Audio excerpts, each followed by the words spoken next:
Bharat Pakistan Asia cup match पर राजनीतिक बयानबाजी के बीच पूर्व केंद्रीय मंत्री अनुराग ठाकुर ने सफाई दी। कहा कि अंतर्राष्ट्रीय टूर्नामेंट में खेलना मजबूरी। बीसीसीआई सचिव देवजीत सैकिया ने भारत बनाम पाकिस्तान को लेकर आज तक से खास बातचीत में कहा, यह भारत सरकार की नीति है, इसलिए हम खेलने से इनकार नहीं कर सकते। बीजेपी मंत्री नितेश राणे का विवादित बयान। का आदित्य ठाकरे आज खुद बुरके में छिपकर इंडिया पाकिस्तान का मैच देखेंगे, पाकिस्तान जिंदाबाद के नारे भी लगाएंगे। संजय राउत पर भी वार। भारत पाकिस्तान मैच के खिलाफ उद्धव गुट का सिंदूर बचाव आंदोलन। कहा, खून और पानी एक साथ नहीं बह सकता, तो खेल और जंग एक साथ कैसे। संजय राउत ने भारत पाक मैच को लेकर बीजेपी पर कसा तंज। कहा, जय शाह और अनुराग ठाकुर के बेटे जरूर मैच देखने जाएंगे, क्योंकि उनकी राष्ट्रभक्ति की परिभाषा अलग है। लोगों से मैच न देखने की अपील। एशिया कप में भारत पाक मुकाबले से पहले आपका जोरदार प्रदर्शन। पाकिस्तान का फूका पुतला। खून और क्रिकेट साथ नहीं चलते। कहा, पहलगाम आतंकी हमले में मारे गए शुभम की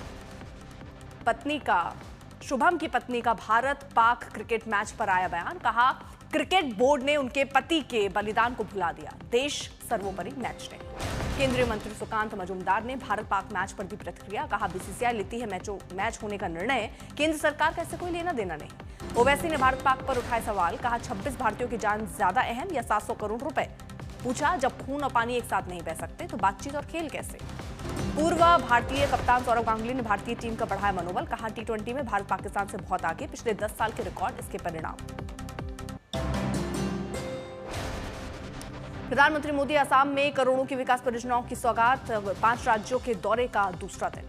असम में प्रधानमंत्री मोदी ने 18,530 करोड़ रुपए से अधिक की लागत वाली प्रमुख बुनियादी ढांचा और औद्योगिक विकास परियोजनाओं का उद्घाटन और शिलान्यास किया।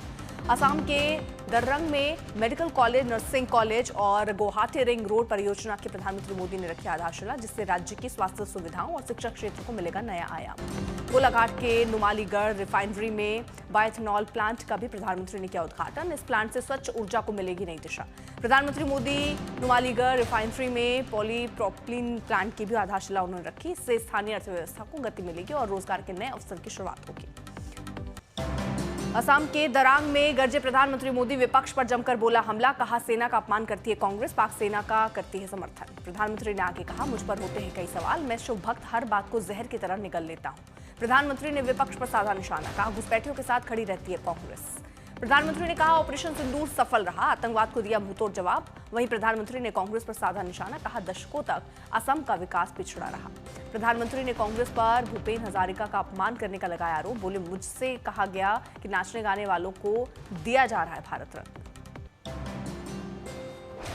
असम दौरे के बाद प्रधानमंत्री मोदी 15 सितंबर को कोलकाता में 16वें संयुक्त कमांडर सम्मेलन 2025 का करेंगे उद्घाटन। इस कार्यक्रम में सैन्य बलों के कमांडरों को करेंगे संबोधित। 15 सितंबर को एक महीने में दूसरी बार प्रधानमंत्री मोदी जाएंगे बिहार। यहां राष्ट्रीय मखाना बोर्ड का करेंगे शुभारंभ। किसानों को आर्थिक रूप से सशक्त बनाने की योजना।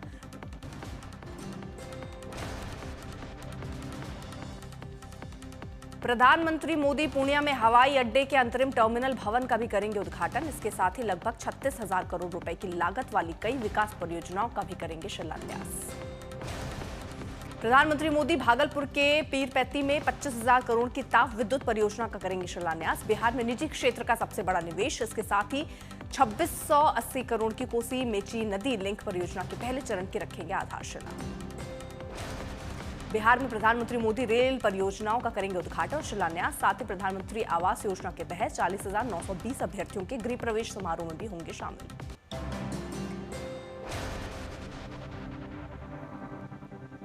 नवनियुक्त प्रधानमंत्री सुशीला कार्की पदभार ग्रहण करती नजर आई। सुशीला कार्की का राष्ट्र के नाम पहला संबोधन। नेपाल की सत्ता संभालते ही एक्शन में सुशीला कार्की। पूर्व प्रधानमंत्री केपी ओली के खिलाफ एफआईआर। नेपाल के राष्ट्रपति रामचंद्र पौडेल ने देश में संविधान और संसदीय प्रणाली को बचाने की अपील करते हुए कहा, देश की विषम परिस्थितियों में यह कदम जरूरी, 6 महीने में चुनाव कराना प्राथमिकता।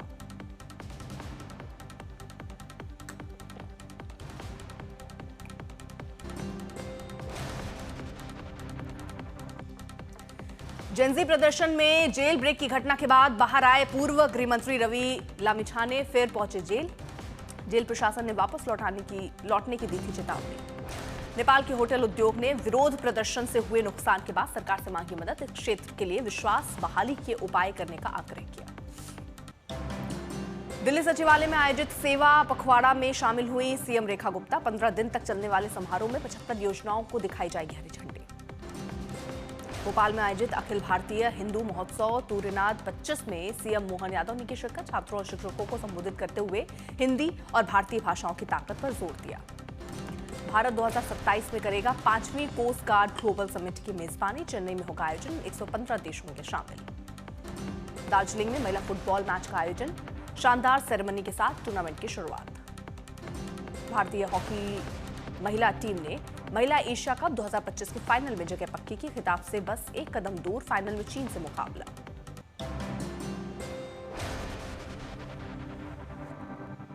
वक्फ संशोधन कानून अधिनियम के कुछ प्रावधानों पर लगी अंतरिम रोक को लेकर सोमवार को फैसला सुनाएगा सुप्रीम कोर्ट।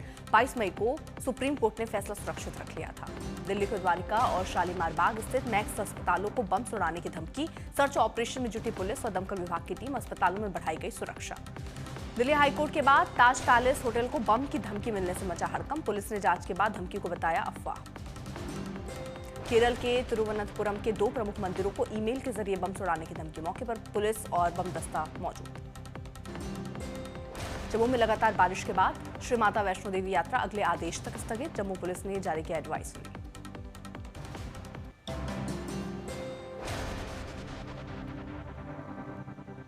देश भर में नवरात्रि की तैयारियां तेज। 22 सितंबर से शुरू हो रहा है नवरात्रि। अयोध्या में भी दुर्गा पूजा को लेकर विशेष तैयारी। मां दुर्गा की प्रतिमा बना रहे हैं कोलकाता के मूर्तिकार। द्वारिका में फिर चला गुजरात सरकार का बुलडोजर। 1 साल में अवैध अतिक्रमण की करीब 317 करोड़ से अधिक जमीन करवाई गई खाली। कर्नाटक के हासन में गणेश जुलूस दुर्घटना में मृतकों की संख्या बढ़कर हुई 10। प्रधानमंत्री मोदी ने व्यक्त किया शोक। लेह में विश्व की सबसे ऊंची मैराथन का आयोजन, कई राज्यों में लोगों ने लिया हिस्सा।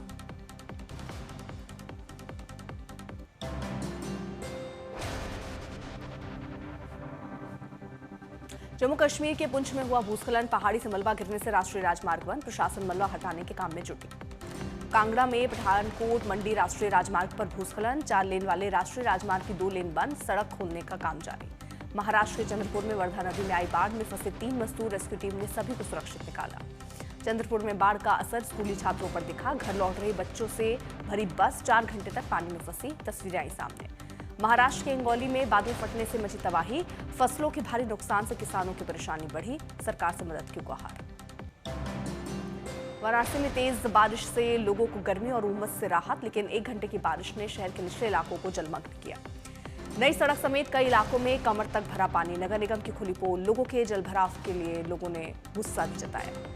महाराष्ट्र के सोलापुर में मूसलाधार बारिश से गन्ने की फसल बर्बाद। किसानों को हुए नुकसान के बाद सरकार से लगा रहे मदद की गुहार। महाराष्ट्र के अमरावती में भारी बारिश के बाद चारों तरफ तबाही का मंजर। कपास, अरहर और सोयाबीन की फसलें नुकसान। रहायशी इलाके में घुसा बरसात का पानी। महाराष्ट्र के वाशिम में तूफानी बारिश का कहर। नदी नाले उफान पर, गांवों का टूटा संपर्क। भरूच के अंकलेश्वर की ऑर्गेनिक्स कंपनी में भीषण आग लगने से अफरा तफरी। दूर तक दिखा धुएं का गुबार। भीषण आग से करोड़ों का नुकसान। दिल्ली दंगों के आरोपियों के समर्थन में जेएनयू में निकाला गया फ्रीडम मार्च। आगरा में अवैध मादक पदार्थ तस्करी करने वाले बीजेपी नेता का भंडाफोड़। नेता की गाड़ी से करोड़ों का केटामाइन बरामद। मौके से फरार नेता, 2 साथी गिरफ्तार। कोरापुट में पुलिस अधीक्षक कार्यालय के सामने छत गिरने से हादसा। मलबे में दबने से एक शख्स की मौत, साथ ही कई लोगों के दबे होने की आशंका। सूरत के जहांगीरपुरा में छोटी बच्ची के ऊपर से गुजरी स्कूल वैन। बाल बाल बची बच्ची, घटना का सीसीटीवी आया सामने। बोटाद में नाबालिग पर पुलिस का अत्याचार। चोरी के मामले में पूछताछ करने पर नाबालिग की पिटाई। 4 पुलिसकर्मियों और एक अन्य शख्स के खिलाफ मामला दर्ज। महाराष्ट्र के जालना में दोस्तों के साथ तैरने गए 2 लड़कों की पानी में डूबकर मौत। इलाके में मचा हड़कंप। एमपी के सिवनी में आवारा कुत्तों ने बच्चे पर किया हमला। मौके पर मौजूद शख्स ने बचाई बच्चे की जान, सीसीटीवी में कैद। मेरठ में कंप्यूटर सेंटर की आड़ में चल रहा था स्पा सेंटर। संचालक समेत 4 पुरुष हिरासत में, 9 लड़कियां गिरफ्तार। दौसा के राजकीय उच्च माध्यमिक विद्यालय में फूड पॉइजनिंग से करीब 90 बच्चे पड़े बीमार। इलाके में मचा हड़कंप। कलेक्टर ने दिए जांच के आदेश। गुजरात के भरूच में कबाड़ के गोदाम में लगी भीषण आग। इलाके में मचा हड़कंप। कई दमकल विभाग की गाड़ियां आग बुझाने में जुटी। नोएडा के सेक्टर 37 स्थित होटल में लगी भीषण आग। कर्मचारियों की सूझबूझ से बड़ा हादसा टला। राजस्थान में भीलवाड़ा में एक सरकारी स्कूल के वाइस प्रिंसिपल पर धार्मिक भावनाओं को ठेस पहुंचाने का आरोप। ग्रामीणों और वाइस प्रिंसिपल में हुआ जोरदार तकरार। अमरोहा में बहन के घर जाते कुक को गोलियों से भूनकर उतारा मौत के घाट। पीड़ित परिवार का दावा, आरोपी ने 25 साल पुरानी रंजिश का बदला लिया। हरदोई में 8वीं क्लास की छात्रा के साथ सामूहिक दुष्कर्म। आईटीआई और डी फार्मा छात्रों ने जन्मदिन की पार्टी देने के बहाने बुलाकर वारदात को अंजाम दिया। दोनों आरोपी गिरफ्तार।